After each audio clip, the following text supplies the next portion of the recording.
guess this is mine. Yes. Yeah. Well, hello everybody. We're so glad you could be here. Wyatt, you can come around that way again. I'm Alice Carley. This is Philip Carley, whom you all actually know, who is going to be telling us about the film that we're doing today and sort of how it came to be here. And we've got some other guests with us. Jeff Vincent tuned the piano yesterday, which you will all be grateful for. And I think everybody else in this room is also musically related. Mona and Randy Segatola Slami, Mona has, you've probably heard on XXI. And Randy teaches at Hochstein, and Wyatt Marcus, you may have to lean forward to be seen. Here we are. Hey. Hello. Repairs antique phonographs. So he and Philip know each other pretty well. They also work on his car together. So anyhow, we are all here, and now you can be here too, which is pretty cool. And I'm going to finally turn it over to Philip. Well, I'm not sure where I'm appearing in this image. I can see. Yeah, you can see. Yeah, I have it set up so you. Well, I Tell what's can happening. stand up a little. I think Yeah, it's more you'll fit. polite. I was just going to say, because this is a motion picture presentation, most theaters that showed films, at least cinemas past, about 1911 or so, when motion picture theaters became more elaborate, orchestras were introduced and so forth, would open with an overture. I thought, what the heck, because Alice has decided to throw open all our dirty little secrets in this house, which is basically a demodernized house from 1904. When we purchased the house some 30 years ago, we decided to return it rather than upgrade it, which meant stripping the woodwork, redoing the kitchen. The bathroom was a disaster, and I think the newest appliance in the kitchen was a dishwasher, which you can hide behind doors like you used to do with television sets, so that you didn't know that you had a TV in the room. But other than that, there's a 1970 microwave, and then the next newest would be the 1934 refrigerator. And then the range dates from 1922, I think. In this room, we have no electric reproducing apparatus. We do have electrical devices. At some point, if you stay with us over other programs, you'll see an Edison disc phonograph from 1915, and I can date it pretty accurately. It was made between January and May 1915, an Atom model that has a spring motor but an electric winding device, which was called a Jones Motorola. You press a button and it automatically winds the machine. Other than that, we do have a thermostat for the furnace.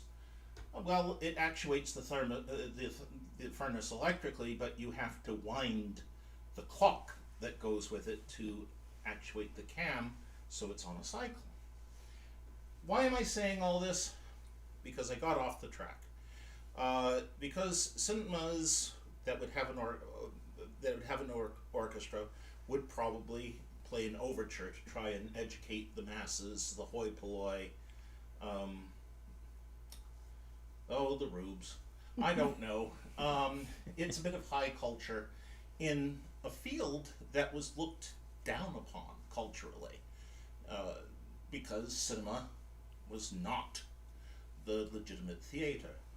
And I say theater because that's how it would be pronounced in Ohio or in the Midwest. So I just thought it might be useful to have an example of that, which is the Summer Night's Dream Overture. Not Midsummer Night's Dream Overture. It's missing the mid. It's the Summer Night's Dream Overture, or Sommernachtstraum. It's an overture to an operetta by Franz von Suppe, which isn't heard very often. And you're not going to hear very much of it because it's an Edison 2-minute cylinder from 1905 by the between 9 and 11 piece Edison Symphony Orchestra, conducted by Eugene A. Jaudas and released in early 1905. So that's ready to go, and it's here. Just make sure the cylinder is in place.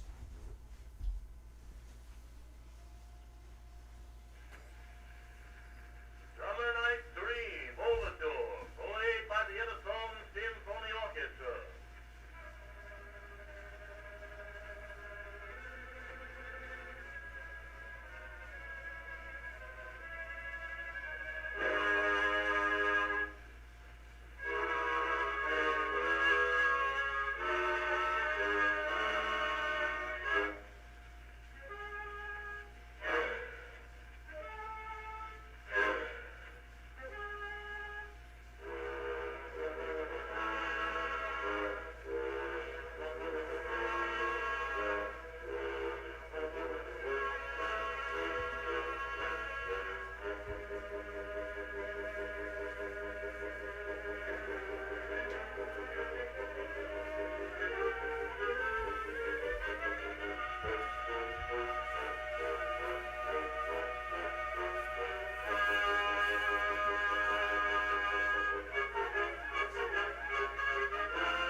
Hooray! I feel edified. Actually, that was fun. If any of you want to see the Edison Symphony Orchestra, I would recommend, if you don't have it already, buying the Kinetophone, a marvel, a reality. DVD produced by my good friend Ben Modell in collaboration with the Library of Congress and I believe the Edison National Historic Site, which unifies all the the extant Kinetophone shorts. This was a 1913 sound film system which coupled a cylinder phonograph with cylinders that played for 6 minutes with a projector that was at the back of the house. It was only marketed really for about 2.5 years. The last public screenings of it I've been able to trace were in 1915 in Britain, and one of the reasons it failed was it was built to fail. It was acoustical amplification, which is actually pretty good, and it's quite inventively shot. But there were problems because the cylinder phonograph, which was in the orchestra pit below the screen, was linked to the projector by a series of belts all the way back up in the booth. And aside from the fact that belts are not terribly reliable and that Edison expected the projectionists to be hand cranking the projector and keeping an eye on what they called a synchronizer to keep things relatively in sync. One of the things that is prevalent in theaters to this day are rats. And they loved leather belting. And the Edison files are filled with formulae designed to rat-proof the belts. It's a classic example of failed technology for really stupid reasons. And the reason I mention this is that one of the shorts on there is the Edison Minstrels. Now, if you're expecting a lot of blackface minstrels, there aren't. There are two people in blackface, but the rest of everybody is either in Renaissance costume or in 18th century costume, including the orchestra, and with the conductor, who is Eugene Joudis, who is chief conductor at the Edison studio. He's leading the orchestra, and it's the earliest film of an orchestra with a conductor and synchronous sound. And it's worth it because, well, it's kind of weird to see in the first place. The piece that they play is the end of the Bridal Rose Overture by the Canadian composer Calixa Lavallée, who wrote O Canada. And it's interesting to watch how an orchestra in 1913 is led and plays, supporting the various vocal solos, which includes Believe Me If All Those Endearing Young Charms, and also, I believe, a variant of the Soldier's Chorus from Faust, with Edison's standard recording artists like George Wilton Ballard, who was originally from Syracuse, New York. All this brings us to, as they plaster across the screen, and I don't have a slide, our feature presentation. And the film today is, as may have been noted for those who read various posts, it's Hypocrites of 1915, though shot in 1914, directed by Lois Weber, and starring Courtney Foote and Myrtle Steadman, and Margaret Edwards as Truth, who portrays, she portrays Truth, but she's also the first woman to appear nude, fully nude, in a non-pornographic motion picture that we know of. The second person was Audrey Munson, who's much more celebrated because she was a supermodel of the period, and she also appeared in a couple of films, including Purity for the American Film Company, which still exists, and she was the model for, among other things, the medal used for the San Francisco Panama Pacific Exposition of 1915. Less happily for Munson, and one of the reasons she is celebrated is that she had a rather disastrous private life and lived the last 65 years of her life in an insane asylum in Ogdensburg, New York, where she died at the age of 104 in 1999. Margaret Edwards, in some ways, had a more tragic career in that she only appeared in 3 films. She is the nude, as I said, in Hypocrites.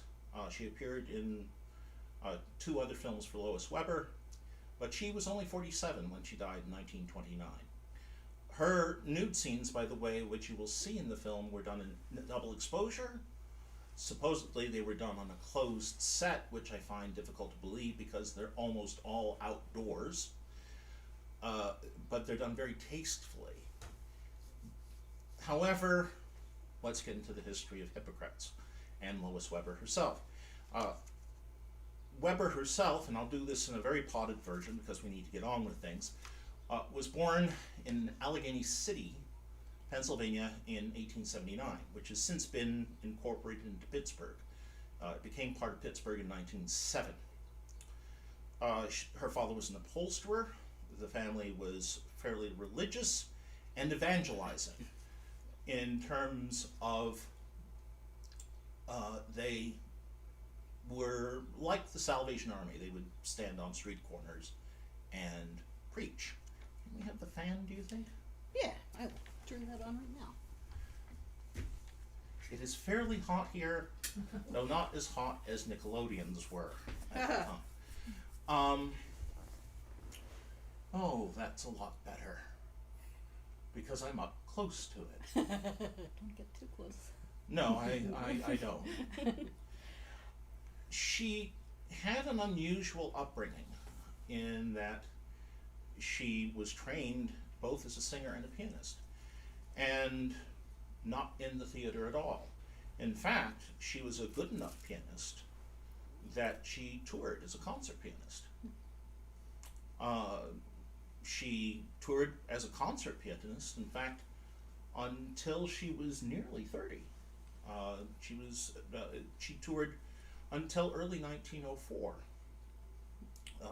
She was that good and was always considered a very good pianist, but evidently what threw her off was during a piano recital, one of the black keys, sharp or flat if you will, came loose, and it just threw her and threw her nerve. I can understand this. Any pianist can understand this, because unlike one of the naturals, the white keys in most modern pianos, you lose an ivory or the tip of the instrument. What will happen is that you still have the key working. The key will still work, but when you lose a black key, it's only glued to the top of the key. So it's that if that glue goes, and in overheated American concert halls, that is very likely the case. So that threw her off. She decided to go on the stage. She had been a street preacher, but she thought it might be interesting to bring her view of morality, and she was a very moral person, though of unconventional morality, into the theater. And so she became trained as an actress and started going on the stage as a soubrette, which she did not like because soubrettes have empty-headed parts, and she was not an empty-headed woman by any stretch of the imagination. And oddly enough, when she got cast in a roadshow production of Why Girls Leave Home, she met the manager and lead actor of the piece named Philip Smalley, and after a short courtship, no more than a few weeks, married him. Why Girls Leave Home was Philip Smalley. And they continued on the road.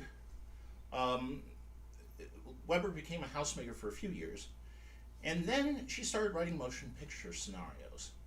And they became interested in the nascent film industry and worked with companies on the East Coast. The most important of the companies that they ended up with, probably, in my opinion, was Rex. The Rex Motion Picture Company, its director-in-chief was Edwin S. Porter, formerly of the Edison Company, and actually formerly of famous, well, after Rex, he went to the Famous Players Feature Film Company. And they were originally in their early films billed as the Smallies, though Weber always got credit for writing. They jointly directed, and then Weber started getting solo directorial credit whenever directorial credit was given, which was very rare. Well, they moved to the West Coast when Rex moved its production facilities from New York to Los Angeles.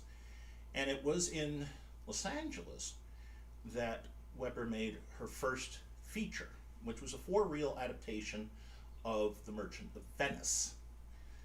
And it was a Rex production. And Rex released through Universal. Universal didn't want to do features. It was a problem. So, what happened was that it was through a friend of Weber's, the writer and director Julia Crawford-Ivers, that she was hired over to one of the most interesting companies in the business at that time, which was Bosworth Inc.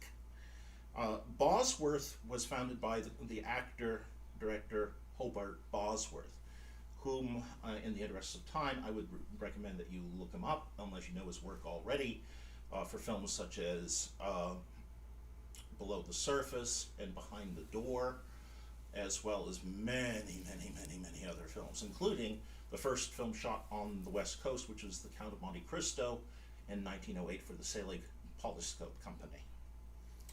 But Bosworth had started in late 1913 with a series of Jack London adaptations, and they were willing to be experimental.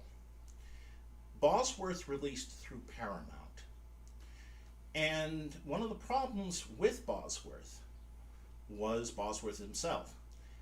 A, he wasn't a terribly good businessman, and B, he suffered from recurring bouts of tuberculosis, which had brought him, he had been born in California to begin with, but when he became a stage actor in New York, he had picked up consumption and had to go to a drier climate.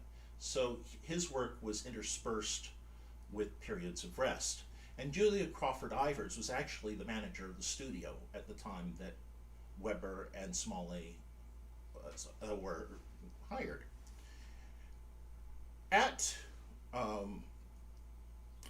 Bosworth, Weber's first feature was the film you were just about to see, which is a strange film by any stretch of the imagination. It was strange when I first read about it in 50 Great American Silent Films, 1912 to 1920, by Anthony Slide and Edward Wagenknecht. It reads very strangely there. The first time I ever saw it in the print that was then available from the Library of Congress, I thought it even stranger. And part of the strangeness was that nobody had really looked at it, because it's an allegory. Allegories, and Weber loved allegories. She loves allegorical touches. She loves to stick in things that reference other things, and she looks at people as representatives. That makes for very difficult storytelling sometimes. And for the 50-odd years, well, 40 years since the film became generally available, and I recorded a score, and I believe John Marsalis recorded a score for it for Kino, this has been the version that has been generally seen. What you're about to see now is different. Let me explain why. And this is courtesy of my good friend George Williman. And pardon me, because I'm going to be, oh, there, I do have spectacles, which will help. This is worth reading because George, for one thing, is a great storyteller. And the version that you're about to see is not just his own work, but in collaboration with his colleague, Lenan Schweighofer, whom I have the great pleasure of knowing very well as well, and I say hello to them both if they happen to be watching. And the way he puts it is this, here's the lowdown on Hypocrites.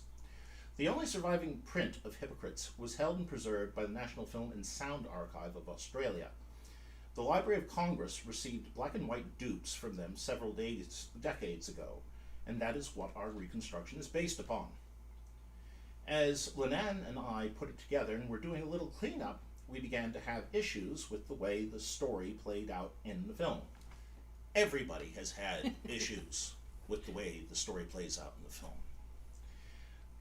We had been working on a bunch of Weber's shorts and features in the preceding weeks and had become very familiar with her storytelling style. And even though this was her first feature, It's actually her second. But we felt that there was something amiss with it. It was clumsy, and even though allegorical, it just did not work. After a whole week, we had just about given up and decided to start fresh the next Monday. That weekend, I was so bothered by the issues with Hypocrites, it was all I could think about. I kept playing the film over and over in my head. Then, while mowing in suburban Culpeper, Virginia, I had a flash. It was an exciting thought, but I had to wait until Monday. When we got together, I recall saying to Lenan, "Okay, I've got a wild idea. Let's switch reel 1 and reel 3 and see how it plays." So we did, and bam! Suddenly it all made sense, and everything worked. We were both ecstatic, but then realized that we now had to prove we were right. So we found a contemporary review on the site Lantern, which has many, many different film periodicals, and this was started by David Pierce, who is now in charge of preservation at the Library of Congress in Culpeper, Virginia, that happened to give a full synopsis, and it exactly matched the changes we made. So for the previous 40 years, Hypocrites has been shown out of order. So all those blowhard articles about Weber's, quote, non-linear editing are just so much hogwash. What really bothers me to this day is that no one noticed it before. The second thing about Hypocrites, which you will see here, is the tinting. Everything we had worked on of Weber's, even her early Rex productions, were all very colorful. So we figured Hypocrites had to be the same. We wrote to the National Film and Sound Archive and asked if they had made a tint log of the nitrate print back in the day. They wrote back and said no, but we did make a color negative. Want to borrow it? They sent the negative up, and we scanned it, and were able to exactly append the color tints as they were found. But there was more. We discovered a scene that is mixing in the black and white negative, a very important scene at the end, where the two women find a lead character dead. It added so much to that scene, and we added it right in. So there you go. Sadly, Kino Lorber used the wrong master for the Blu-ray set. A shot near the end got out of place, and we didn't notice right away and sent it to them. A day or so later, we fixed the error and sent them a corrected copy. They used the wrong file. So there you have it. Today, possibly for the first time in quite some years, you will be able to see Weber's Hypocrites in the right order. Mind you that there is some severe deterioration in the print. I must caution you about that. It's quite lavish. The staging is extremely gorgeous, if you will, considering that the budget was $18,000, which doesn't sound like much of anything. But it was a fair bit of money for a late 1914 production. It opened in New York at the Longacre Theater on Broadway, which still exists. They had a temporary booth erected, and it caused a sensation. And it also caused outcry because of the nudity. And Ohio banned it. The Pennsylvania State Board of Censors had tremendous problems. And Mayor James Curley of Boston was insisting that clothing would be painted on every frame with truth. So the naked truth would become the fashionably clothed truth, which in one of these sections you will find makes no sense at all. A warning. Some of the things that Weber considers hypocritical, we might find confusing today. One thing I might mention is that she was, in a way, a eugenicist in terms of wanting a stronger, it was a stronger race theory, which is very controversial today. Yeah. And in one scene, you will see indulgence and sex linked together as a failure of modern society in terms of weakening the family as a whole. There are other things you may have questions about. Feel free to write them to me. We may talk about them afterwards. I don't know how this is going to work. I'm frankly terrified of this. I may as well confess that to you. But I think we better get on with the show. And I'm glad that those of you who are watching it are with us. For Weber's subsequent career, which went way up from here, she became Universal's highest paid director and one of the most powerful directors, women, female or male, in Hollywood in the early 20s. There are many sources on her now. Her career really peaked in the early 20s, but her didacticism was what doomed her films in the later 20s. There are films of hers which are still incredibly powerful. Her film Shoes of 1916, which was an incredibly depressing, indeed just crushingly depressing release when you see it, about poverty and young women, is one of the most saddening films outside of The Joyless Street by G.W. Pabst. Yet it was one of Universal's biggest moneymakers for 1916, despite its very, very, very bleak story and presentation. So, and her importance was such that Weber in 1915 was granted permission, in fact was asked to direct Universal's biggest production to that date, The Dumb Girl of Portici, which starred the ballerina Anna Pavlova, and is Pavlova's only commercial film. And it was their super spectacular. And that's probably the film that she's best remembered for, and it's one of her least characteristic. Films like Hypocrites, Shoes, Where Are My Children? That's the real Weber. So, I will allow Mrs. Carly to get things arranged. Yeah.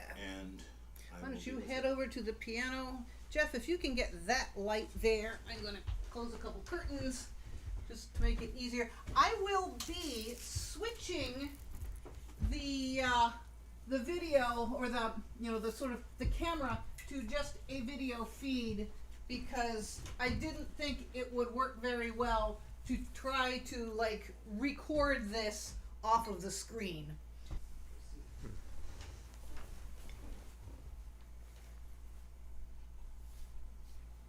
All right, if you are ready, I'm going to switch over to camera 2 and hold on a minute. Start. Whoops. Gotta get me the hickey jigger. There. Press play. Yes. Library of Congress. And I am going to turn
Who's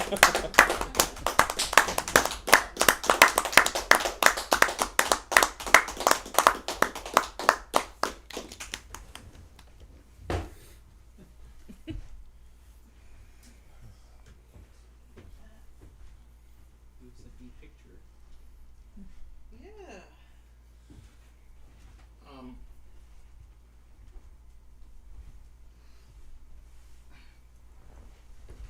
I should say, as I sometimes do when I'm in the pit at Pordenone, when nobody can see me, you could turn on the corner lamp, Alice. That Yeah, probably would do just as well.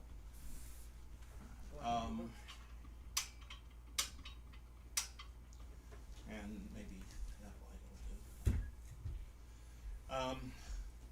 I did take my coat off because it's a bit sweltering here in Rochester. Though I have found a company in Britain, those of you who are interested in detachable collars, that makes the equivalent of celluloid collars again, which they're made out of plastic, which of course celluloid was.